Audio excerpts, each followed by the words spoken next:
chuan ani le ka sha chak deu chu ti khan sia li kha lar ta em kan sei toron lar ta hluai kan lut tu kan kan du tuk ta ani kha I hla sia li le nangma shim po hi I khati hun lai khan tun tin hun aron thlen pui cha hi rengam I hla po ala ri ringem nangma po I lar kha I ringem ta khan khati lai khan ring lo shim a chan chu ka sei to ong khan I House of Madness kha fusion I lampang shim ti tuma House of Madness ron ti ron siam kani awang khanin kamizinga fusion pakhat kha ve mai kha ani zeblo chuan atir chuan a mai ro chu kami fusion karon ti zinga mainstream ma min ron lo tir tu le min mi puina an ron ngai hluta ka khanin ka dream ngai lo ni na min chel tir ta ni chu chuanin atir phai chuan kalom rol ka hlaw ani chu ka she thiam ka hlaw lu tu ka chuanin kar kha chung kha cho te ka I thei lawa chuan thing hian ka tong trai ka dan tur ka hriat lo awang le thil dang lam kho vela keima nuna hian in thil dang lam a don ti hi ka lo hriat lo wange chu ka soi thei lo amaro chu khata khanin ka ruma hian thing ka tong trai ka trap zoi chuanin ta chuanin I hetiang din mun engamani chu kala tok don I khepui tle turang mai hian ka hriani chu chuan ta chuanin I ma chon theina tur hianin chakna min pero ti in ka tong trai ni chuan khaminu khan in ka hria Hmaikawr vuak kha alo ngai ta phota alo lang ta ti ila ai atira ka Hmaikawr vuak ka chum zom ta zeblo chuan hei po hi pathian mal somna nima in ka hria bechan chu mi pui te tan chuanin voi khatna ni thilmak sak tak mai ni YMA programa Hmaikawr wa zai de kha thilmak de mai ni amai ro chu pathian mal somna ni zia chu khatyang thilmak mi ina an soi se luai tur kha enge midang mi khan an lo pom thiam tatlat mai ni kha te kha ke ma ani rolin ke pathian khanin kha Hmaikawr po khamal som teling ka ria ka soi dan chuan chumi rol chuan ka hla ate min mal som sakata chuan khami wang khanin tundin mun hi ka thleng phanin ka ria chuan kala oi lo fo thin anyang ka ring mi ina hai thil anron soi thin hey timang compliments te kan han don thin te po hianin tu thleng hianin oi harsa kalati chuanin lom tu soi dan po hi ka thiam lo lutuk thina ni kha lo chi vek ze da mi zon ni chin ai trong trai ka chap zoi ti khan eng wanga chap nge I hlo thon wange I ma I enge ni thil ro pui in thup ila ton tur shat lok na ine ron thlen bui tran na tur ti ilo I sha thiam si ya khan I lom wange I hlau wange a in cho pol nuai a chan chu I thil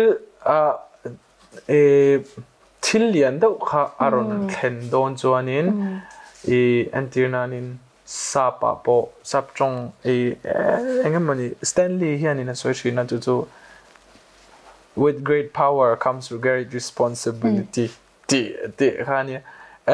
superhero do in kan sen chuan katian che khanin kan ma chop a khanin committee thad ron le thil kanunin thak tu akashet na khanin responsibility shang karon khanin ron zui don ti ka sia ani chuan mi icon mi idol ti mai ang mi ina mi idol ni tur hian ka tla kem ti kha ka in ena chon ka in sit i lo la in pe box si lo ka in pe lo ani ka lo la in pe lo la ta ka kha ka ti nga wang khanin ka chap ta ni zu ka shathiam ma se then na to dik ta ka ti ro kan ta thia nung he nai thena hai vo in thang in ti han mala som cha kai shwai bok cha chen ka soi mai chu khami wangle Mizoram kan omna kha alarai si lawa Mizo culture kha ka du angin kala shathiam si lawa interview na te entin nge entia tur nge te ringot te po chon Mizo culture tu sui lo Mizo music industry la vel khami chunga khanin entia tur nge til tam tak shiat lo kha kanaya chan chu independent aron chok ve mai kani boxi awang khanin mentor tur kha kanai lo ni chu tiang awang khanin e ka chap ta top ani chu thiam a hla ruwa in nang zon he advance te khan bulletin si ma se a chunga khan lu chil ngai tam tak om boxi kha a shiom noi don ka she thiam hle mai khati lai tak kha chuan ani le in hla sang te po ngeni han shoot kwala cha om ni ma se atlai to in hun nak tu ka te zol kho puilam panga in liam le vong da in chaw tu kang ti te po lo ma se ai zo chang ngoi ang chi kha chu kan han in ba se kha chuan in zot zo sham ta ila tu ro e DNCOL bika han thur bing le lokila ni som chung le khan million view khan tling khan ya ti ro chanin engwanga athu pu ya khan hei DN chim lo tilawa DNCOL kha mang khange ini nghe sắp lại thì trong cái lòng hồ sơ khá tiếng style khá in là về mấy coming boy ấy chơi mà nè abbreviation hi moi cái tiếng em abbreviation thì cho nên sẽ thêm lâu nó mình cho nên thu làm tội thì nó mình mấy ta abbreviation hi cái túi về sim como TPSH2 anh tí nè chính bùi sen hàng tí nè cái tiếng làm tội khá SZZ say zero no SZR say zero SVMM say VMM cái tiếng vàng khan in DNCOL tipo ka DN chim lo ti hla hi chu om ve nual to in ka shia ka she sual lo ni chuanin chu wang chuan DNCOL kan han ti bi khan madang lam tariau bi ka hey DNCOL so hi abbreviation a khanin alang azobi kani chu tuk chu til lam toy chuan SOS ai inkim ti alang ta ma se cho hi chu azobi litu kani chu khami wang khanin DNCOL kati khanin sun chu si lawa so na lai ta kani wang khanin amoi katia azo ngoi katia chuan chanin khami Mizo abbreviation kan ka da ta ni chu ani chu angai nom hle me ala lo pian chwa dan toy te soi phalem te re mai khoi tang nge bul kat chanang in chunga hian in ka raven anen khan kan thu a chuan in te chuan bitiron player guitar dun dun ding du kha aron loop ani chu chuan khamia khan thlak alo melody ka lo phua topa ani chu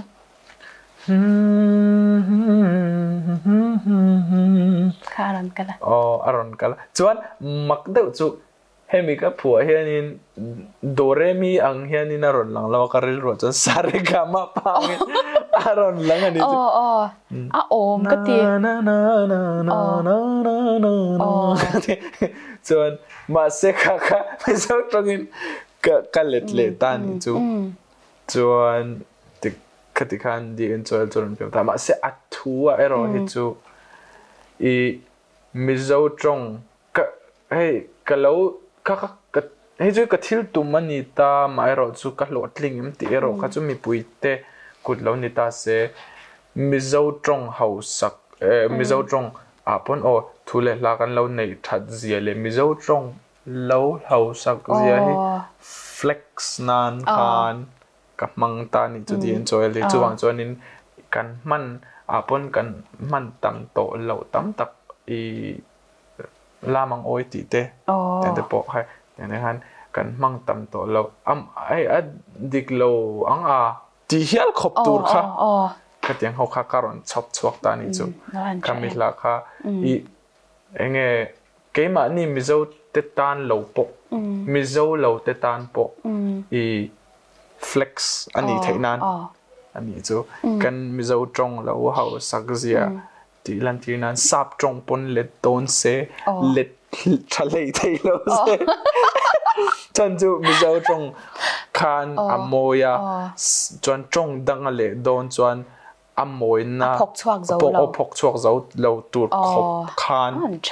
kami kha kalo kathil kha ka motive chu ni ta ni chu THM thiam hle mai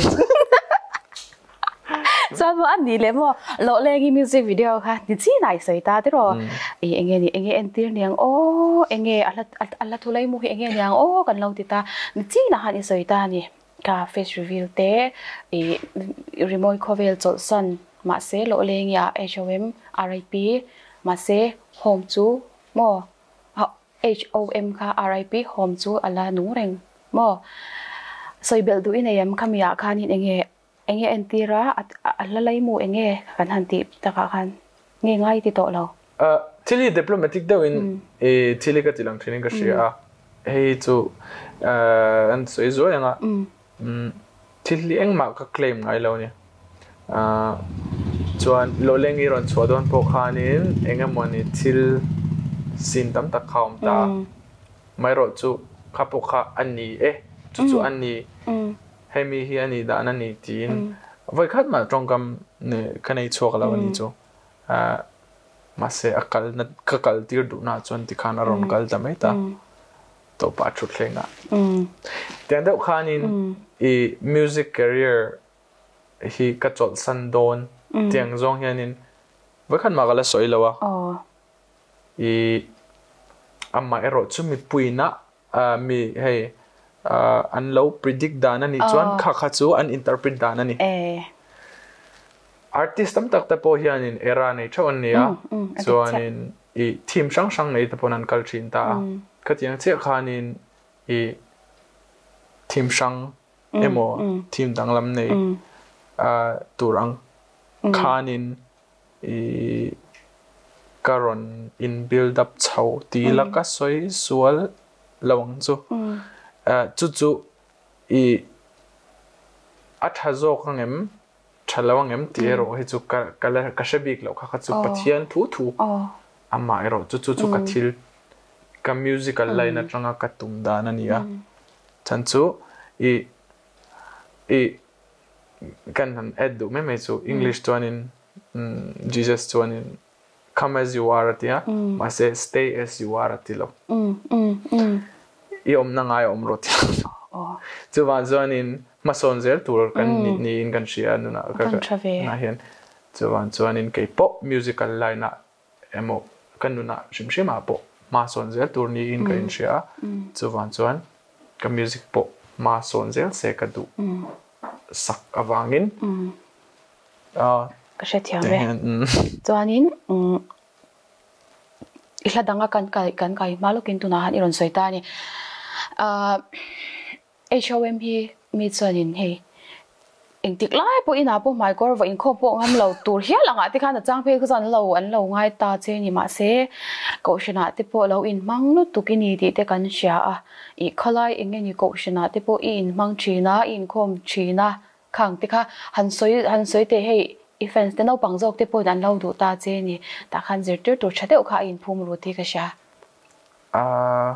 ke mai hậu su Bill Zai Paul hianin Kateltrina Baptist Bill Zai Paul amaro chu lekha ka zir lak lo lai khanin social work hi abuai thak lu tuka social work hi I Saturday thleng kan kalta chuan Saturday po chal nei lo kan ni ta workshop kar rang kan ni wang khanin hun khaka in siam thei tak thlot lo wang khanin belzai pol tang khanin kapang ta mase chu ma chuanin belzai pola ka tel reng ta chuanin camping conductor kan ni chin boka awan tha em chuan tun thleng hianin kan nau te hianin HOM lem himin andro min ron pachina ka lom thai du ka chuanin thil ka soi du chu no pang te bula ka thil soi du chu eng po tila khoya po omila biak in om lo na po omila kan taksa hi biak in ani ti kha Pathian in ani the temple of God ani ti kha shia ila chuwan chuanin khoya po lo omla biak in kal thei lo ani pon om mun tangin I tong trai theya chuan Pathian ni be po the ti kha shia se ka duwa chuanin mani in sit na wangin Pathian nei lo la chu poimo le tu in ka shia me hi kanin sita wale ka chu ka suala lom kan ti wanga Pathian nei ngam lo te hi tam ta kan oma wang hianin tianga wanga ma ni in enge Pathian lata om lo tur khan I foi do ti na ni chu ani ni berang chu chuan ani le in hlan nung ber smile as you dai ti kha adang dai reu reu mai ni ma se ni china han isoi to nang chon art ani angin la chu angai thla tu te zalen na ka pe I ti ta ma se chu ti reng ro chonin ala lo pian so adan toi te le enge ala om se atlang pui te po kha sha ta cha om ka ti viawa smile as you dai hi kan Halloween project ania Halloween hi Mizoram a hianin man chu kan mang thina amai ro chu kan la hey spooky ka nes ka kan experience them lo ka share chuanin hey entinan movies te horror movies te kan siam chau ta chuan khami horror movies kan siam mizawa po ta ram hoi film te om ta khatiang che khanin la apo hianin khami spooky vibe kha antel ve the ni team angin akal ve the ni ti nani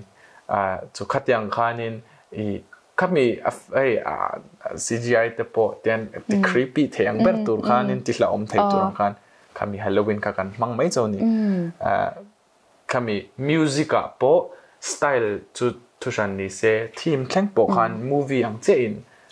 a storyline te ti khan theme kha sang at phua ve the ani ti lan ti nan khan smile as you die ka kan phua ta ni chu ani chu alom hle soi tong khat no pan te ta changa mizo zinga sei lian lo in ta ni mizo culture po kha han shiat lo chin kha tam zo in nei do na ne in shil sen vek lo chan chu practical ani ve thau ta ni chanin state danga in om po in nam pakhat culture ngor in sei lian silawa state danga in om le a mun danga in om ta ni khanga po khani culture sang kha in paltlang ta in nun te poi shi om ti chang in nei fo hi ka ringa chon amai ro chu kan mizo culture bi ka kan society bi ka hianin han including ta ila hetia mizo rama in ron let le a hetilai huna in han om angai tak china chuan mo chan in han lar chhun zom ta boxi a khanga khan ila in pe lo chungin in zir me ka kan ria a mizo society a hian kan society han shiom iti lai le nuam iti lai min shil them 거기서 내가 소임 하자가 이도 소임 하자 일일 루어론 미zo society ti kan soiri ruala iril ruaron langkha soiro 아마 서베라 저는 누엄 까티 지야 간 소이 포당에 저저 거릴 루어론 랑마 서베라니야 간 엄나 두나 저는 이 인디아 총보히 third world countries kan copy na salutua chuan in feminism po extreme extreme talk in a kal to ni zep lo chuan in mi pa le meichia entirna in data chuak don ta se thutleng tia in mi pa ina alo po chua sak po kha misogyny anti misogyny ti chuan ting yang mi pa ina meichia an dominate na ang chi ka an ni berang chu soi fe thiam dan ber chuan in kha ni chuan in an trigger top ani chu an hot up ani chu ke ni chuan in kan pathian thuwa chuan in meiche lu chu mi pa lu chu krista kan tia kha a omve lo ni khutila ma chan chu wan chuan in meiche ten extreme over chuan gentleman ni hi a thailo ani chu gentle lesbian te ni ngai emo gentle hey ka va soi thiat na ni lo se ma community ka va soi thiat ka va tum lo ma ero chu khuti lo ma chuan a har sat le ka ti na ang zo ka ni a straight tan chuan chuan heti la ma karon chau khanin commit difference ka kamuta ni chu chuan in keima ai mizo kalau ni na anga khan anyang chu khat tiang kha adang lamzia ka mu khanin he kan lo third world country kan lo la zui lo he kan lo lutu kan ni chu ta chuan in mizo nun zemoi tak hey pakhata chuan sab trong in modesty and humility te ponte mizo trong a chuan in I ngai tlom na ti te hey among of us ang tak an ti te hi ke chu amoi ka ti khatiang ang culture karon mu khanin ka na tur ani hi katinga la ni chu mizo thi sen kha chu mizo society culture ron che khan mizo thi sen chu alo ni nge chuan kan ayu paza thiam dan te karon mu chau zela chuan in meichia hi kan duat thiam midang society dang ai jong kan duat thiam timayang a chan chu chu ka soi tong chuan in mi palal na ram a chuan in meichia an khoi thak om te thin ta ni chu ke mani zir lai bu nge a po khanin an omani chu chuan in feminism khak kan tong ta che da kan ke mani era chu kan run selen na chona chuan in feminism khak ala rap cha ta chong le chuan chu wan chuan in mizorama chuan ma se kha equality ka kan role kanin share thiam ka tia chu meiche chuan in ama role kha in chianga mi pa pon a role in chianga kha kan anuam ka ti khami society hemi hi ka society ni ti kha midang bula po soi nuam ka ti chu apoi mo ka ti lutuka chuwan chuan in hemi he culture hi chu thalo shamila ka du chuan in meiche lu chu mi pa tia top mai lo hianin mi pa lu chu krista kan ti le zel wang hi ani pakhatem ka tia chuan chuan in mi pa te po anza oma chuan meichia te po mi pa kha anza thiam chan chu mi pa lu chu krista ni wang khan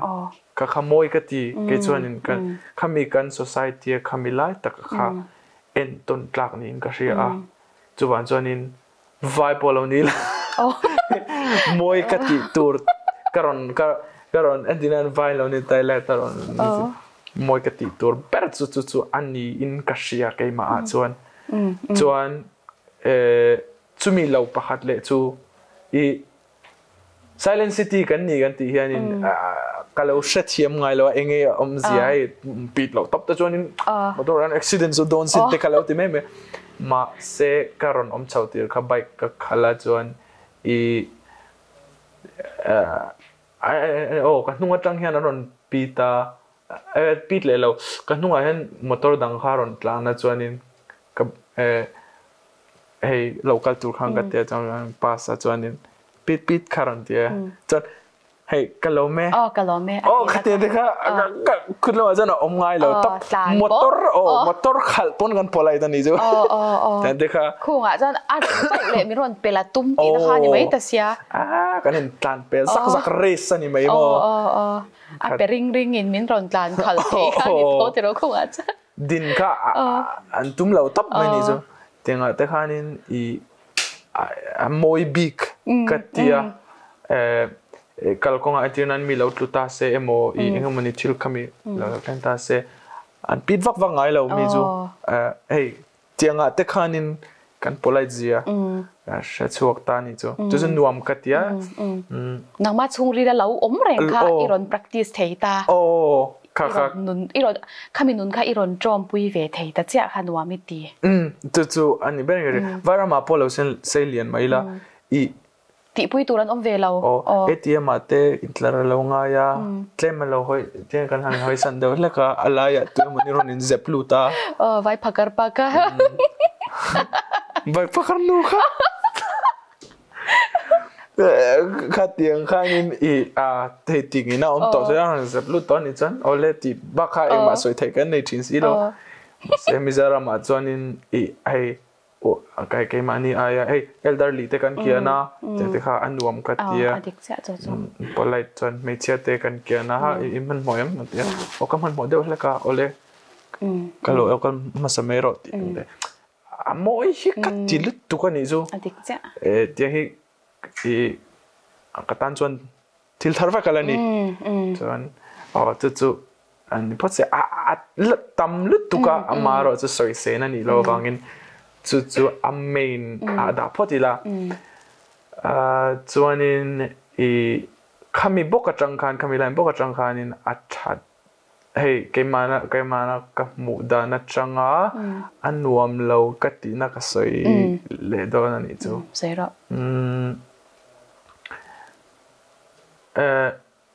ngai lo lama mi lo ngai sak lo ula hei chu keima mi mal ngai dan ani mizawa kaping hi kaloma hei bak hi ka beisai chuang lo ani chuan mizawa kaping hi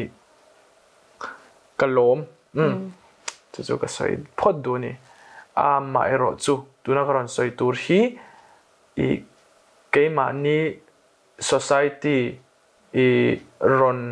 inward theinan ron in upgrade theinan zo karon soi kania ma se chu po chu keima mi mal ngai dan an iwangin milo angai thlatu ten milo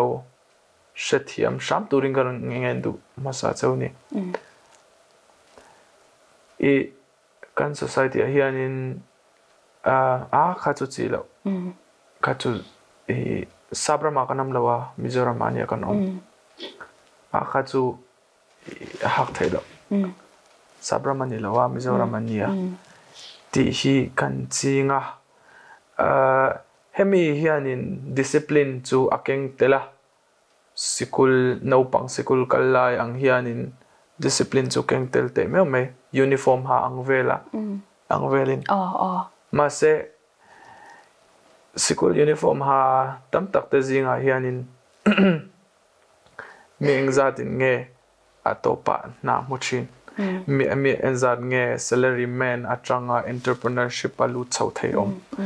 an creativity tam tak kha discipline khanin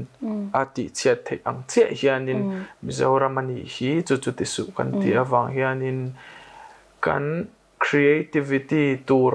creativity ka ti omje chu ka out of the box thinking tur kha eng che hianin nge min po niam sak ang le ti hi ka ngai to na alo om thina chuanin Mizoram alom sabram ani leinem kanti rol hianin tu mai po hianin in China chuanin westernization kan du veka Korean thomno ang kan du vek thawa in China de chuanin a thaber kan du le thausia ani chuan engwangin nge arta hianin midang enge to me ang chu kan ni lo kan ti tlat big ang le o hi ti hi ka ngai to china ni pom du bi kan le pom du lo bi kha tinge kan nei tat chin le o ti hi ka ngai to china ta chuanin kan creativity tam tak i music ni ro se movie ni ro se short videos eng po YouTube lampanga te pon yang chu ti dan pia lam hi chu kan lo ti dan pia lam hi chu soi sel tum tra hi kan ve china ni chu ta chuan soi sel pol an china hemi wang hianin artist engza hianin nge laron nal tak nei le thil ti vision tha tak nei anron chu alo ang ti ka hi ngai to on thup ke chu mo I katilo mayang sanchu mizo mi puiten kai mani mi te po hianin min shathiam don chong lawa ti hi mi enzange omang le ti ka lo ngai to china ka creativity ka kai mani nge hianin I kan I judgmental attitude san vlutu ka wang hianin ka creativity ka kan ti chin zo kem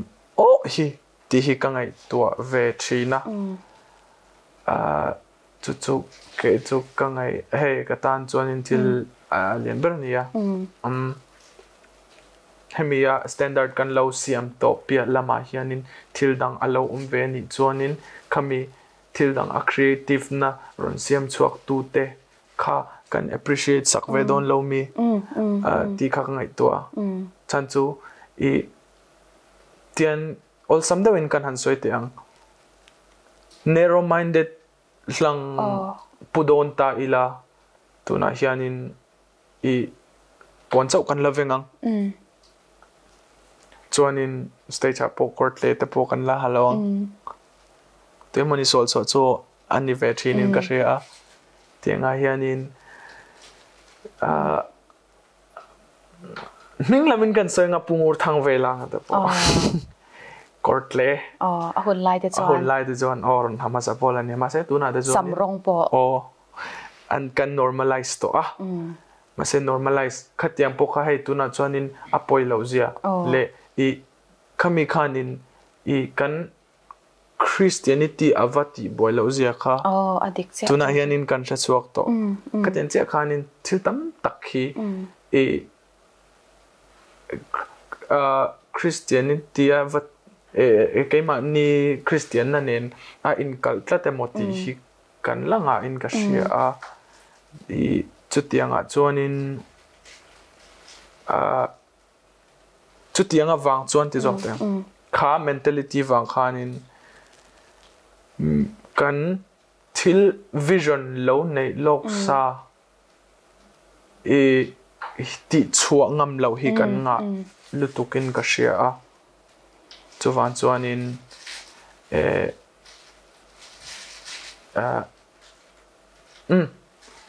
chu ka veiber ania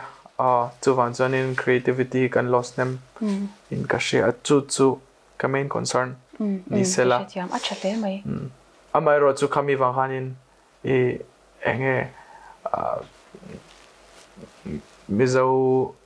rama ka om du lo pe lo pha chong lawa mizo kani na ang zo kin hei atha zo kem okati wang ron soi chok kani ka shathiam kha adikcha namanga po iti vetan moi lo ipa ko shen upa khotlang shoi tu inu sumi khami mo tir tu sumi na sumi fa ti ta na moi lo hey moi lo hi kan lo inset saktiro an ma ni inan in lo he kan lo mu ve dan kan lung oi na zo na kan lung oi na anga bidang wa om tir hi kan tum mi lung oi na khan kan balung oi thei thin lo ni he kan zirangai lu tuk katia ke po mo hey antir nan me creativity kan ti ta ka chuanin tu saptong he tia lo man le zau te ka lo ching ta chuan tam tak chuanin clear to ta po zite zinga po hianin asap trong awahan mang pai ti te po anom don ti ka hra chianga chu karon soi dua I ni karil ruwa ron lut masaber hi at ka tong chua don hianin mizo tong ani lo na chan chu kum chuti zat chu ka sailen na mizo tong kan mangnem lawa kan socialize na pianga vai tong emo sap tong ani awangin ani chuan chu po chu lo ni lo po ni se sap tong hey tuna sap tong le mizo tong I lo enge kami ti in la class na mang kami intention ani chuanin in soi sel tur chu ka thiam thau a mairo chu I sap tong man thiam avan in ti thiam ti te sap tong avan mang tam ti ri ngot te wanga I lo criticize tum ri ngot thi a chaper in ka shalawani a chan chu lo dam lo ta la Mizorama in entir thai lo ta la khoya nge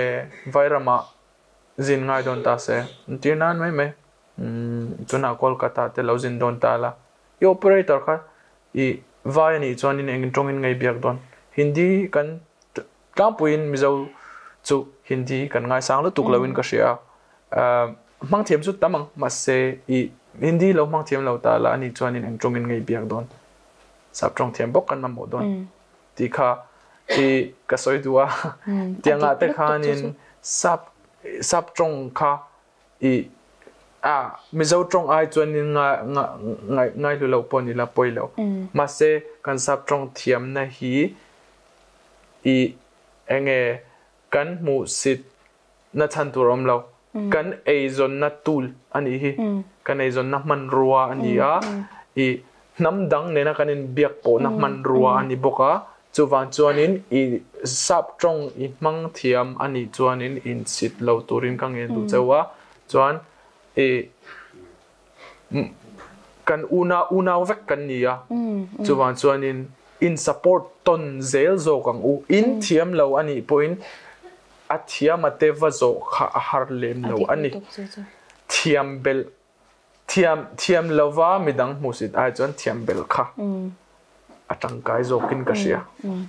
chu karon soi tel du a thalo tok chu Mizorama nge po tiro I mizo tonga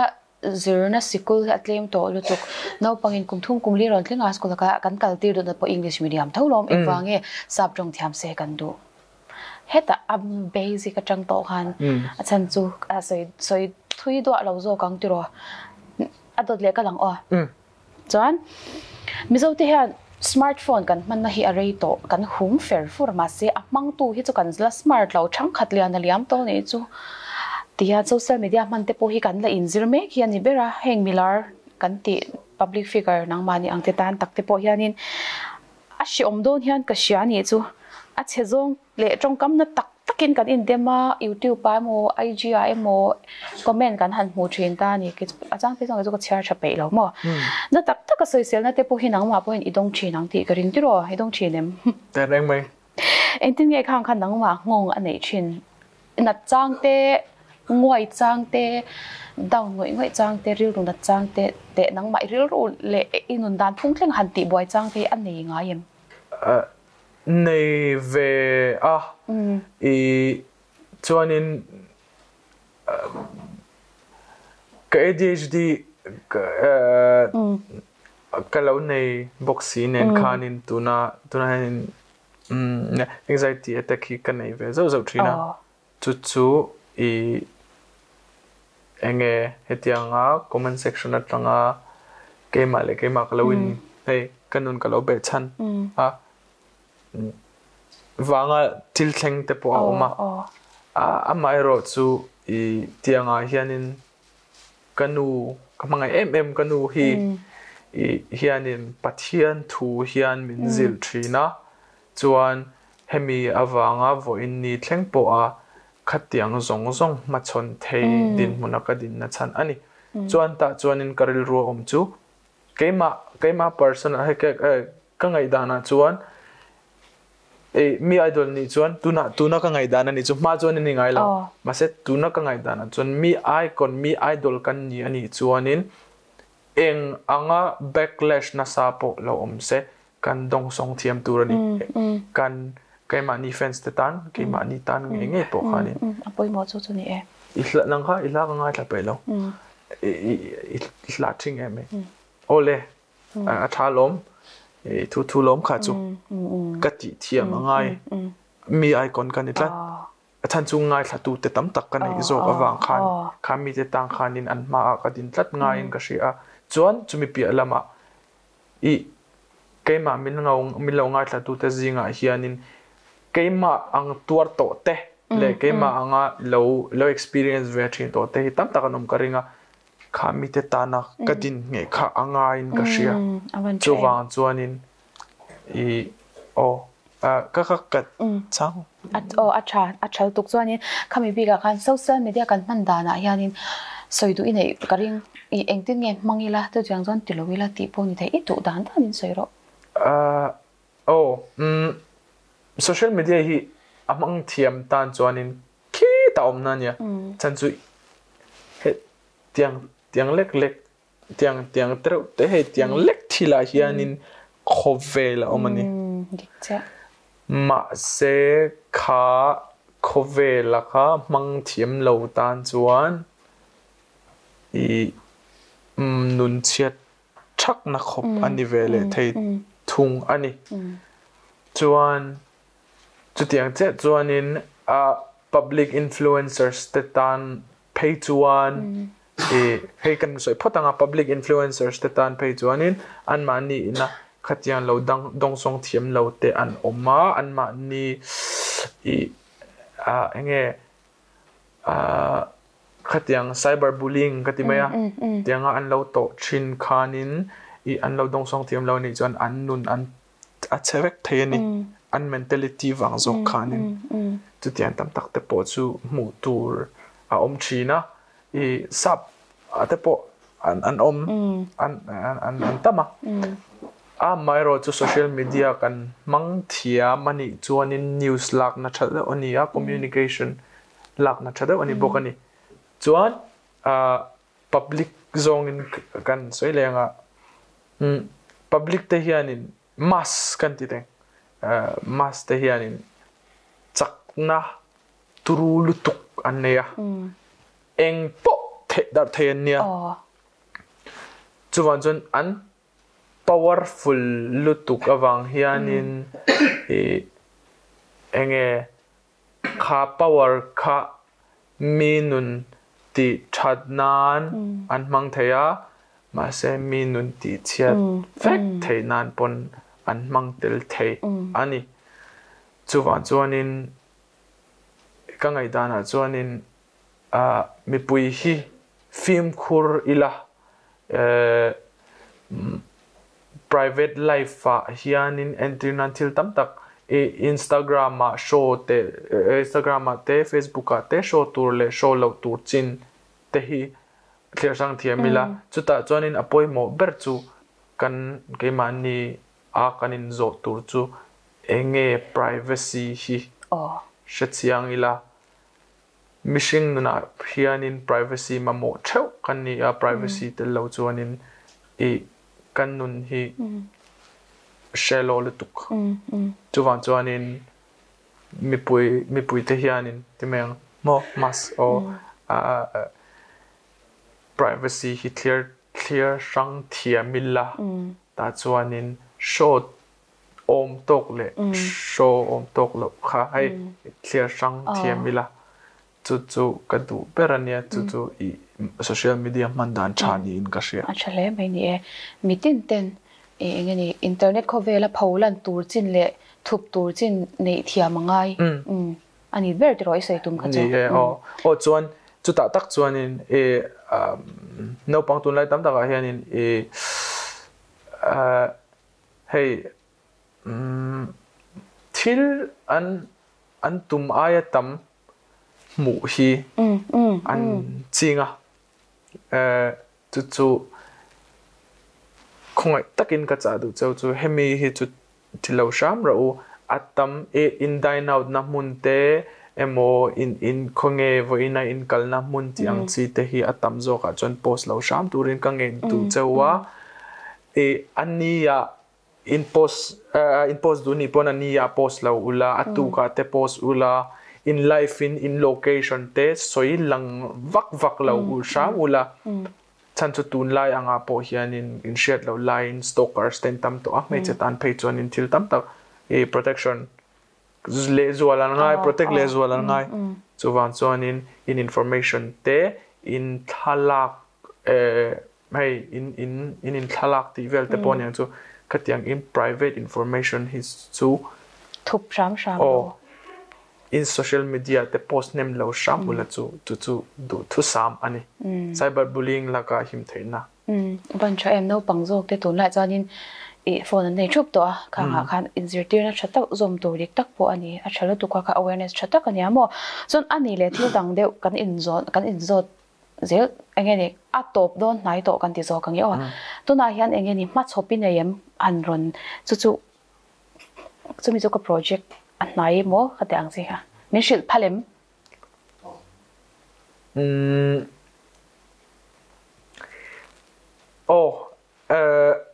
neya ama ero chu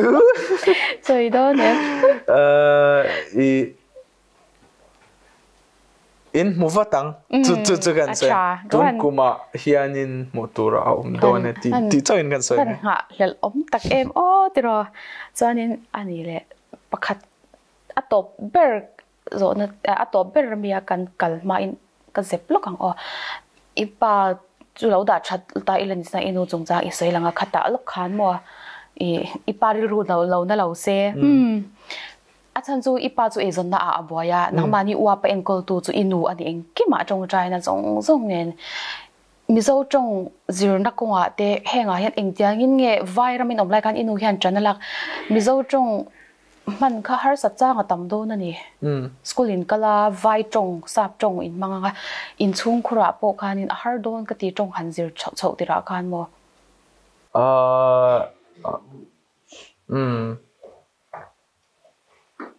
kanu hianin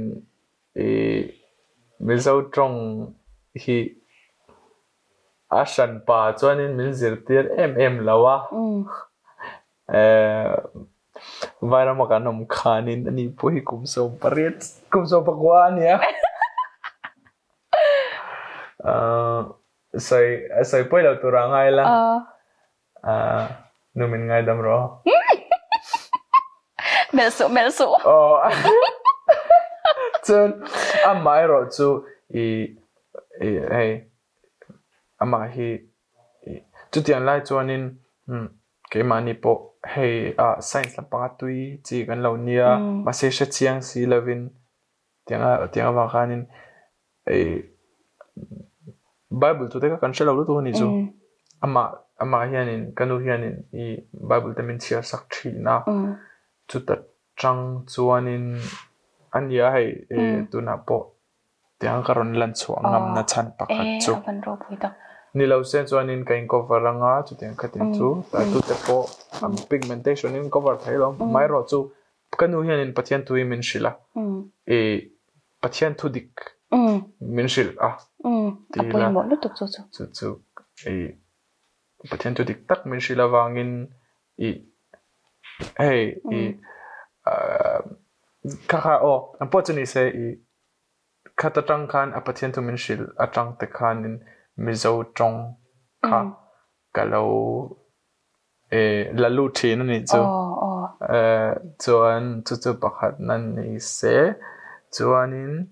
class 9 kani khan kanu hianin chuta chuanin asama kan la omta asama phei chuanin mizo la kha har tukani teacher ne khanga chuan kan mu fu ta chuanin board sa khanin mizo subject ka lak thaina han tran kan la ta ni chu kanu khan la sakta class 9 na po u b cho di kan ti tlau ni chu adi kang aniang alo thelo chuan ma se ka tui lu tu ga mặc cái cái score thà về thế là tụ cái tiền này cái chuyện chú anh đi phốt sẽ cho nên mà sẽ chú tiền lại phốt cho nên ở trong ở tất cả har sát thina vàng in ý chúng mình dâu chú tôn là language là unia lấy cái gì lấy lấy lấy bridge po lấy hay là gì cái lấy này à thắc nhá thắc cái gì thế là har sát vàng khan in ý tôn là language là unia vàng thrin hiền cái tan chọn har sát về đất thrin này chú mà rồi chú BA kakal nu hian in ka hria Mizo Welfare Association West Bengal an oma shout out West Bengal Association te da hian in pastor tam tak an oma chuan in evangelist ten oma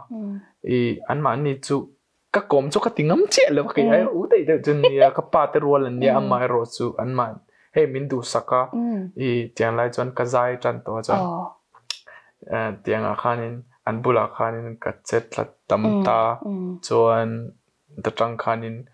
mizo tong te po kha un deuh lek te hei an man ang kha ka lo tiam ve chan ta suilung mol te in ani chu wang thu chang su ma la chan in thu tok mai chan lo thiam chho ta zel ani ami chan zo la tiang karon chok chawa chan abak chu ka ngai thlak tam dana zir khanin zo tong chu tian ron chok ve mai ning ka hria anyang atikang man tam le tam lo ka ra hlabok ta suilung mol te mai chan ani le iwang e mai ka zo to don lo che atop khai da yang tak taka kan zo na to ber ani aka to na kan income na ta na anu beratan atop na chulani mai lo tura ngai la na kin zela te po engi mo thel danga te po kan la income le zel tura ngai taila inge clear tu te ngai thla tu te nangma lo ngai na tu te mo nangma lo chan em tu te ngai na lo tu te thleng po in an yang mi zong zong tan ting enge soi du ine an ne na ayan thil pathum soitur kania pahatna chuanin tuna kan thil ngai thlau zong zong ta jinga khanin tlema in rilru ni lo deuh hlek kalo soi pal ani pon milo shathiam tura kangaya miril rutina tura thil ron soi kani lova ma se mason na ta na kan mamo ak keimana kalo ngai da na kha ka ngai da na kha karon soi chuak mai chau ani tikha milo shet sak ula chuan pani na chuanin min lo ngai thla tu te le kala min ngai hlut sak tu te zong zong chunga lom thu ka soi du a bikin he lom thu hi ka soi du na chan chu nangma ni hi lo ta ula voin ni hianin tiang hian ka tong ngam kher lo mai thei karel ruwa thu omte karon soi chong ngam kher lo mai thei ni mai ro chu nangma nin chakna min pe pathia na tanga chakna ka don le nangma ni achanga ka don te wang hianin ka thil soi du angte karon soi chuak thei pha ani chuanin khoi takin milo support chun zum zel turin ka ngen du chewa chuan pathum na chuanin ke mani aila naw le chong te tan ni se kana ro lek lek ho ka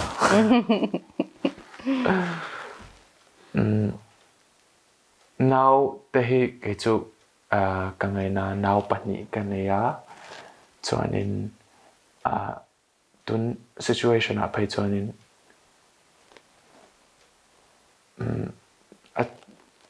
ani na chu ka soi kher long hai puitling ten om ve sia ma se ka thil soi lai chu in shatura ka ngaya taksa china kan ran soi te zinga mi pakhat tel thin in ril ruwa thil tam tak ngai tu in neyang ti karing chan chuan in mani le mani in sit na awang ten emo tu kovela mangai tu nei lo ang ten in ngai chinang ma se e khata tak khanin e pathianin bel angai na chan chu pathianin bel chuan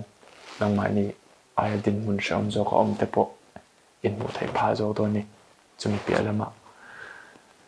tu emonital in tan a om rengani ti hi in mu ang he kovela po chuan chuta van ngu po khi in tan om reng ti kha shia ulak ka du ani chu zong chu mai ro se ana effect chu le mai ti chu atop nan tak tak i ping pum ka zot lawang che mi te han homa HOM ti pi alama ya engtin nge hei email an she to a engtin man ho de wan ko phela HOM han ti mai ha boy thak ve ni chu chon engtin nge ko che se lai do ka ko an long ho che khan engtin kan ka wang che an ka wang che